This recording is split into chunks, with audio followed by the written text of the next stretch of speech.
Hello everyone, এখান থেকে just ব্লগটা আমি স্টার্ট করছি। আর তোমরা হয়তো ভাবছো গাড়ি করে আমি কোথায় যাচ্ছি হচ্ছে মামাবাড়ি। আর আজকে হচ্ছে 20 অক্টোবর সোমবার, মানে কালী পুজো। তো আমরা এই দিনে মামাবাড়িই যাই। সবাইকে একসাথে এক জায়গায় দেখা, আনন্দ মজা হই হুল্লোস করে কাটে আমাদের এই কালী পুজোটা। আর এদিকে আমার ব্যাটাকে দেখো, সামনে সিটটা ব্যাকে ডাউন করে কি সুন্দর আরাম করে যাচ্ছে। এখন চলো তো মিষ্টি নেওয়ার জন্য নামলাম, মিষ্টিটা নিয়ে নিই। তারপর এখন যেটা গেলাম ওটা 10 এই যে এটা এখানে চলে এসছে, মিষ্টি নেবে সেটা দেখতে। এখানে আমাদের কালাকান প্যাক হচ্ছে এখন টাটকা। তখন গাড়ির মধ্যে বসি, ভাই নিয়ে আসুক, প্যাকেট হচ্ছে। তো এই কালী পুজোর এই দিনে আমরা ধরা বাঁধা ছোটোর থেকেই মামাবাড়ি আসি। আর হয় কালী পুজোর দিন না কালী পুজোর পরের দিন আমরা আসি। তো এবারে আমরা কালী পুজোর দিনই বেরিয়ে পড়লাম। আর আমাদের দুর্গাপুরে আমরা ঠাকুর দেখে নিয়েছি কালকে, সেটা তো তোমাদেরকে ব্লগে দিয়েই দিয়েছি। তো আমরা আগের দিন ঠাকুর দেখে হয় কালী পুজোর দিন বের হয়, আর নাহলে কালী পুজোর দিন ঠাকুর দেখে তার পরের দিন বের হয়। কিন্তু কালী পুজোতে আমরা আসি মামাবাড়ি। তো আমাদের তো মামাবাড়ি প্রায়ই আসা যাওয়া আছে, কিন্তু এই বছরের এই দিনটা মানে কালী পুজোর সময়টা আমরা আসার জন্য অপেক্ষা করে থাকি। এখানে হনুমানগুলোকে দেখো কি সুন্দর একসাথে বসে আছে সবাই মিলে। আর এই যে জায়গাটা দেখছো, এটা হচ্ছে মামাবাড়ি পাড়ার রাস্তা। তো এই জায়গায় পুরো সারি সারি যেই জবা গাছ দেখছো না, এত সুন্দর লাগে ফুটলে। সব রকমারি কালারের জবা ফুল এখানে লাগানো আছে, জবা ফুলের গাছ। তো চলো, এটা হচ্ছে বজরংবলী মন্দির আমাদের মামাবাড়ি। আর এখানে আমি মামাবাড়ি চলে এসেছি।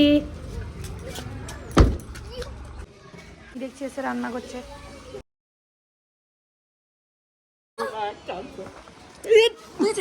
অবস্থা দেখো একবার।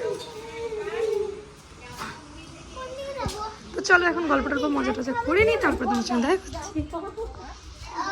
তো চলো, দেখো চা খাওয়ার পর পেয়ে গেছি সিঙ্গাড়া আর মুড়ি। তো চলো খেয়ে নিই, তারপর তোমার সঙ্গে দেখা করছি।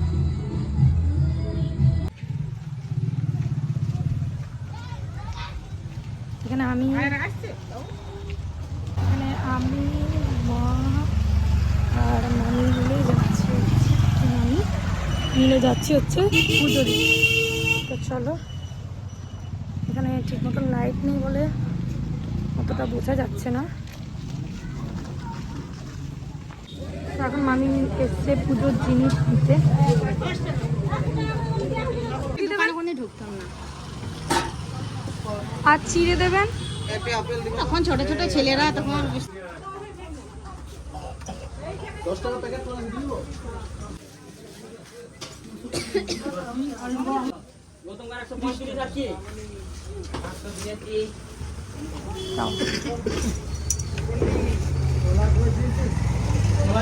800 মামি ধরো।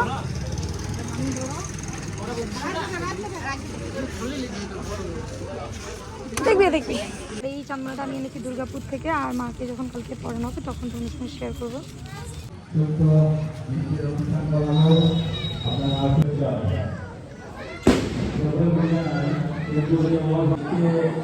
এই যে মাকে এখনো অলঙ্কার পরানো, সাজসজ্জা করানো বাকি আছে। মায়ের নাম হলো বামা। মন্দিরটা মায়ের সুন্দর সাজিয়েছে তোমরা। এখানে কাঠা বলি হয়, আর ওখানে দেখো মোমবাতি জ্বালিয়ে সবাই।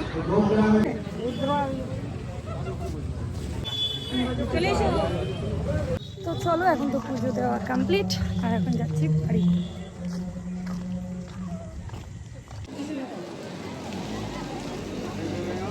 চলো ছাদে গিয়ে লাইট মোমবাতিগুলো জ্বালিয়ে দিয়ে, মোমবাতি প্রদীপ যা আছে। আমার ছেলে দেখো অলরেডি ওই দেখো ছাদে উঠে গেছে। তোমরা জানি না কতটা কি বুঝতে পারছো অন্ধকারে। তো চলো ছাদে যাই, আর ছাদটা একটু আলোকিত করি। তো সকলকে জানাই হ্যাপি দিওয়ালি। বোম নিয়ে চলে এসছে এরা। এটা কি হচ্ছে?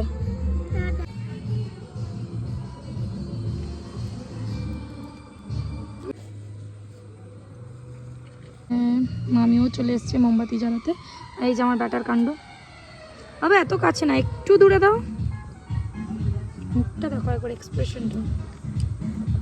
তো এই দেখো পরপর সুন্দর করে মোমবাতিগুলো দিয়ে দিয়েছি।